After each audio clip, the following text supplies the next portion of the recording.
So அதுக்கப்புறமா meet பண்ணும்போது ரொம்ப ஹெல்ப் ஆயிடுச்சு அந்த டைமுக்கு அப்படின்னு சொல்லி அவர் வீட்டுக்கு வந்து சொல்லிட்டு போனார்.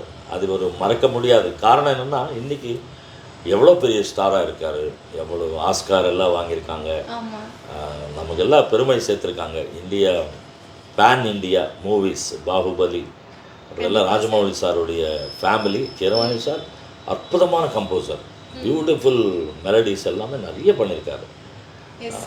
தமிழ்லேயும் பியூட்டிஃபுல் சாங்ஸ் பண்ணியிருக்காரு, தெலுங்கில் சூப்பர் டூப்பர் ஹிட்ஸு, அதில் நிறைய சாங்ஸ் பாடிருக்கேன். எங்கள் நட்பு இன்றைக்கும் அதே மாதிரி தொடருது. நீங்கள் கேட்டீங்க இல்லையா, இன்றைக்கி ஸ்டாராக இருக்கீங்க அப்படின்னு. அந்த ஸ்டாராக இருந்தால் கூட பழசை மறக்காமல் நண்பா எப்படி இருக்கீங்க அப்படின்னு சொல்லி ஒரு ஏர்போர்ட்லேயோ எங்கேயாவது மீட் பண்ணும்போது வந்து ஒரு கட்டி பிடிக்கிறது, நம்மக்கிட்ட பழைய விஷயங்கள்லாம் பேசும்போது அந்த கண்ணில் ஒரு சந்தோஷம் தெரியும். கண்டிப்பாக சார். அதெல்லாம் அவர்கிட்ட இருக்குது. இப்போ கூட மீட் பண்ணும்போது அவருடைய ஹாப்பினஸ் எல்லாம் I want to share with அவரும். இசை ரசிக பெருமக்கள் நிறைய பேர் அவருடைய இசைக்கு ரசிகர்கள் இருப்பாங்க. அவங்களுக்கெல்லாம் எங்களுக்குள்ளே இருக்கிற நட்பு தெரிஞ்சால் இன்னும் சந்தோஷப்படுவாங்கன்றதுக்காக இந்த மேட்ரை சொன்னேன். இதெல்லாம் உங்களுக்கு தெரியறதுக்கு வாய்ப்பே கிடையாது. ஆனால் ரொம்ப அழகான நட்பு சார். கண்டிப்பாக அது சினிமாவில்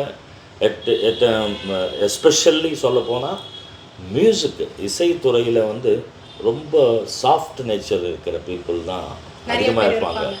ரொம்ப படபடன்னு பேச மாட்டாங்க. ஏன்னா அவங்க மைண்ட் செட்டு ஒரு க்ரியேட்டிவிட்டி ஜாபில் இருக்கிறதுனால ரொம்ப அமைதியான ஒரு நடமாட்டமோ பேச்சோ பிஹேவியரோ இருக்கும்.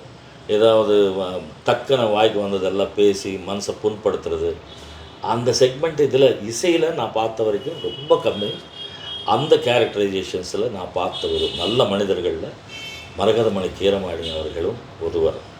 அவர் இசை வளர்க்க நிறைய சாங்ஸு இந்த மாதிரி ராஜமௌழி சார் படங்களுக்கு, வெளிய படங்களுக்கு அவர் பண்ணணும்.